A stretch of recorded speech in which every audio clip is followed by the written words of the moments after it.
কুলীন খেলা খেলছে, বিনোদ খেলা।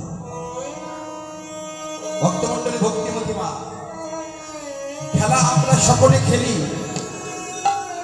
আপনারাও খেলা খেলেন, আর ভগবানও খেলা খেলেন। ভগবানের খেলা আর মানবের খেলার মধ্যে রয়েছে বহুত তফাৎ। খেলা আমরা প্রত্যেকে খেলি, কিন্তু খেলাতে খেলাতে পার্থক্য রয়েছে। ভগবান যখন থাকেন, ভগবান যখন সত্য যুগে এসেছিলেন, মায়েরা, সত্য যুগে যখন ভগবান এসেছিলেন, সত্য যুগের ভগবান কি নাম জানো? সত্য যুগে ভগবানের নাম কি? হরি নারায়ণ। ভগবান খেলা করার জন্য নারায়ণ অবতারে নিজেকে 4 ভাগে বিভক্ত করেছিলেন। কি নাম? বাসুদেব, শঙ্কর্ষণ, প্রদ্যুম্ন আর অনিরুদ্ধ। নিজেকে 4টা ভাগে বিভক্ত করে দিয়েছিলেন। ত্রেতা যুগ এল, ভগবান তখনও নিজেকে 4 ভাগে ভাগ করে দেন। নিজে 4 ভাগে ভাগ করে কি কি নাম জানো? রাম, রাম, লক্ষ্মণ, ভরত, শত্রুঘ্ন। কে বলো? রামের পরে কে? মেজ ভাই কে? লক্ষ্মণ, তাই না? রামের পরে কে? লক্ষ্মণ। আমরা তো তাই জানি, তাই না? এই জন্য আমরা সবসময় বলি রাম, লক্ষ্মণ, ভরত, শত্রুঘ্ন। কিন্তু না মায়েরা, এই জায়গাটা একটু কথাটাই মনে। রামের মেজ ভাই হলো ভরত। কেন? রাম হচ্ছে কৌশল্যা পুত্র, আর কৈকেয়ীর পুত্র হলো ভরত, সুমিত্রার পুত্র হলো লক্ষ্মণ এবং শত্রুঘ্ন। লক্ষ্মণ যেহেতু সদা সর্বদা এইখানটাই তত্ত্ব লুকিয়ে রয়েছে। লক্ষ্মণ যেহেতু সদা সর্বদা শ্রী রামচন্দ্রের চরণের দাস হয়েছে, শ্রী রামচন্দ্রের সেবার জন্য তিনি সর্বদা নিজেকে নিয়োজিত করেছিলেন। 14 বৎসর বনবাসে যখন কাটিয়েছিলেন শ্রী রামচন্দ্র, লক্ষ্মণও শ্রী রামচন্দ্রের সঙ্গে ছিলেন। সেই জন্য লক্ষ্মণের নামটা আমরা শ্রী রামচন্দ্রের পরে। তাহলে 4 ভাগে ভাগ। লক্ষ্মণ তিনি এই কলিযুগে গিয়ে এসেছিলেন। কে হয়ে এসেছিলেন জানেন? জানেন মায়েরা? লক্ষ্মণ তো কলিযুগে এসেছিল, তাই না? ভুলে গেছি, আসেনি? জানেন না? এইদিকে আবার অন্যদিকে ঘাড় ঘোরায়, ঘাড় ঘোরাতে বারণ করেছি না? ঘাড় ঘোরানো যাবে। লক্ষ্মণ কি কলিযুগে এসেছেন? কি বলেন? আসেনি? এইখানটা একটা তত্ত্ব লুকিয়ে আছে, আপনারা ভালো করে শুনুন। যখন শ্রী রামচন্দ্র বনবাসের জন্য বেরিয়ে গিয়েছিলেন, শ্রী রামচন্দ্র সঙ্গে নিয়েছিলেন সীতাকে। লক্ষ্মণ বলল, দাদা এই 14টা বৎসর আমি তোমার সঙ্গে কাটাতে চাই। তার কারণ আমি তোমার চরণের দাস দাদা। তুমি বনে যাবে, বনের ফল আহার করবে, বনের গাছের ছাল করে দিন কাটাবে। তোমার রাজা হওয়ার কথা, তুমি যদি বনবাসে থাকতে পারো, আমি রাজৈশ্বর্য ভোগ করতে চাই। সদা সর্বদা আমি তোমার সেবায় নিযুক্ত থাকবো। কথাটা খুব মনে। লক্ষ্মণ বেরিয়ে গেলেন শ্রী রামচন্দ্রের সঙ্গে।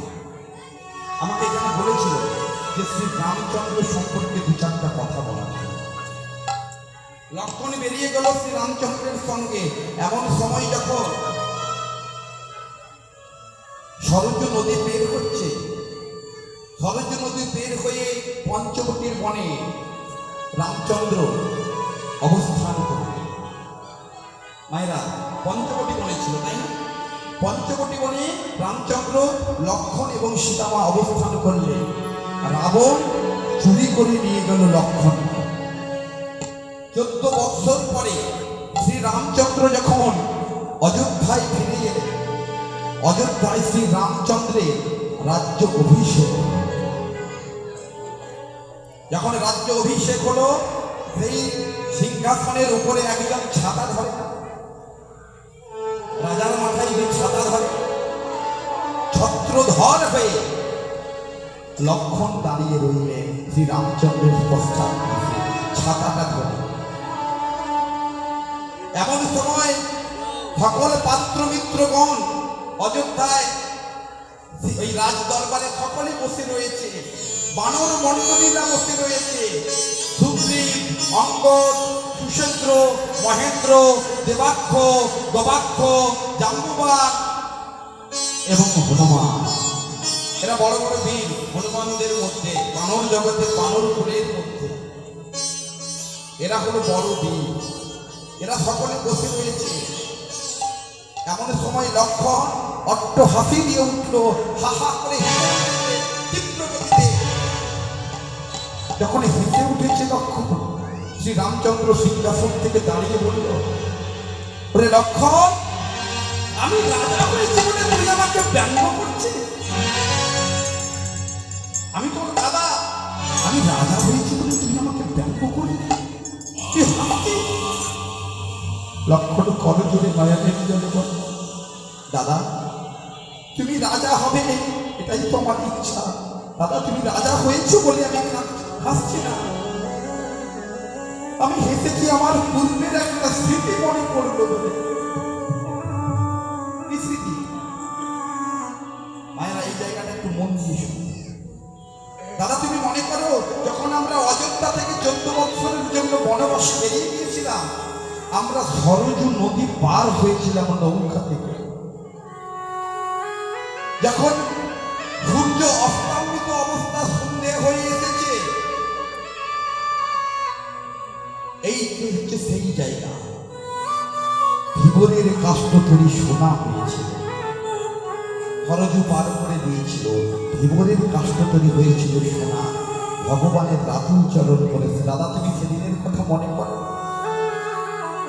ধীবর ছিল বড্ড গরীব, তোমার চরণ পড়েছে, তার কাষ্ঠতরী হয়ে গিয়েছিল সোনা। আর আমরা যখন ওই নৌকাতে করে পার হই, তখন আমার নয়নে এসেছিল নিদ্রা দেবী। যখন নিদ্রা দেবী এসেছে, দাদা তোমরা তো ঘুমিয়ে গিয়েছিলে। গভীর জঙ্গলে কত রাক্ষসদের উপদ্রব থাকে। আমি তখন আমার নিজের নয়নের দিকে ধনুর্বাণ খাড়া করে তাক করেছি, নিদ্রা দেবীকে বিনাশ করার জন্য। নহে নিদ্রা দেবী, আমি তোমাকে বিনাশ করব। আমি 14 বছরের জন্য দাদার সঙ্গ করার জন্য আমি এসেছি। আমি যদি নিদ্রায় তিনি কাটাই, তাহলে তো দাদার সেবা হবে। ভক্তমণ্ডলী, ভক্তিপতি মা, আমরাও ভগবানের সেবা করার জন্য এসেছি। লক্ষণ শিক্ষা দিলেন এই জগৎকে, হে কলির জীব, তোমরাও ভগবানের সেবা করার জন্য এসেছো, ঘুমিয়ে দিন কাটিও না।